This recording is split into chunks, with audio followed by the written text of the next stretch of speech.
అడుగుతా ఉన్నాను, ప్రజల్లారా ఒక్కసారి ఆలోచన చేయండి. సారక్క సమ్మక్క జాతర అంటేనే ఒక తల్లి బిడ్డల జాతర. అట్లాంటి తల్లి బిడ్డల జాతరలో మేము పోయినప్పుడు ఒక తల్లిని గొరగొరగొర పోలీసు వాళ్ళు గుంజుకపోతుంటే ఒక బిడ్డ ఏడుస్తా ఉన్నది. ఇది న్యాయమేనా అని నేను అడుగుతా ఉన్నాను. ఇది న్యాయమా అని నేను అడుగుతా ఉన్నాను.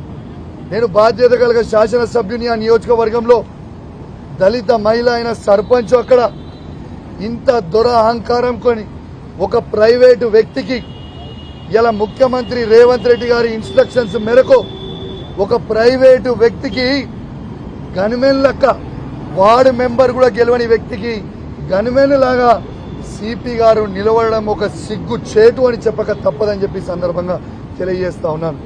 నా రక్తం మరుగుతుంది. ఎందుకు అంటే ఇలా పోలీస్ ఆఫీసర్లకి ఆ డ్రెస్ ఒక ఐపీఎస్ ఆఫీసర్ తతిమా ఆఫీసర్లు అందరూ కూడా ఏసీపీ కావచ్చు, సిఐ కావచ్చు, ఎస్ఐ కావచ్చు, ఇలా చదువుకున్న వ్యక్తులు మీ గౌరవానికి భంగం కల్పిస్తా ఉన్నారు. ఇలా డ్రెస్కే ఇజ్జత్ పోతా ఉంది. మీరు చేయబట్టి ఇలా మీరు ఎస్కాటు పైలట్ ఏమని ఇస్తే ఒక కేంద్ర మంత్రికి ఇయ్యండి, ఒక మంత్రికి ఇవ్వండి, ఒక ఎంపీకి ఇవ్వండి, ఒక ఎమ్మెల్యేకి ఇవ్వండి. అయినా వార్డు మెంబర్ కాని వ్యక్తికి కూడా గన్మెన్ లెక్క నిలుసొని నడవడం అనేది ఎంతవరకు కరెక్ట్ అని నేను అడుగుతా ఉన్నాను. అయినా సమ్మక్క సారక్క జాతరకి పోయే అధికారం నాకు లేదా? నేను దండం పెట్టుకునే అధికారం నాకు లేదా? ఒక దళిత మహిళని అవమానించే విధంగా ఇలా సిపి గారు, ఏసీపీ గారు, సిఐ గారు ప్రవర్తించారు. ఒక దళిత మహిళా సర్పంచ్ని ఇలా జుట్టు పట్టుకొని గొరగొర ఉంచుకోపోయారు. ఇది ఎంతవరకు కరెక్ట్ అని నేను అడుగుతా ఉన్నాను. అంటే దళితులు బాగుపడొద్దా? దళితులది పెద్దరికం ఉండొద్దా? ఇదే దళితులు ఆడ వచ్చి కొబ్బరికాయ కొట్టొద్దా? కొట్టి దేవునికి మొక్కొద్దా అని నేను అడుగుతా ఉన్నాను. ప్రజల్లారా ఆలోచన చేయండి. ఎంత దౌర్భాగ్యమైన పరిస్థితి నడుస్తూ ఉందో.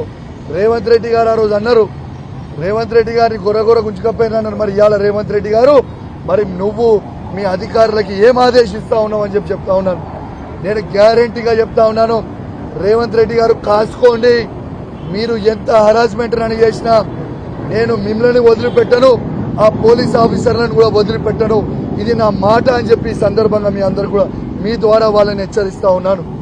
ఇలా నేను చెప్తా ఉన్నాను, ఈ ఓవర్ యాక్షన్ చేసిన పోలీసు వాళ్ళని ఖచ్చితంగా ఇలా ప్రివిలేజ్ మోషన్ మూవ్ చేసిన ఇలా మా మహిళా సర్పంచ్ గారు ఇలా పోలీస్ స్టేషన్ లో ఎస్సీ ఎస్టీ కేసు ఇలా వాళ్ళ మీద పిటిషన్ సిపి గారి మీద, ఏసీపీ గారి మీద, సిఐ గారి మీద ఇవ్వడం జరిగింది.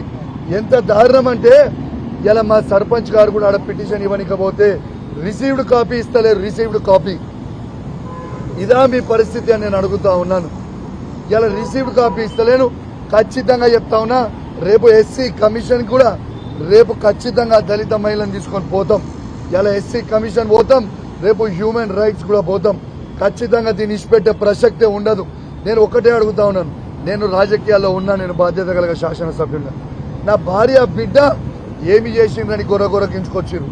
నా బిడ్డ 14 ఏళ్ల చిన్న పిల్ల దేవుని దగ్గరకు వచ్చి దర్శనం చేసుకుంటే గొరగొర గుంజితే నాకు చైన్ వస్తుంది, నాకు మొత్తం చేయి గుంజి వచ్చే పరిస్థితిలో ఉంది. ఇలా ఇదా మీరు చేసే పరిస్థితి అని నేను అడుగుతా ఉన్నాను పోలీసు వాళ్ళని.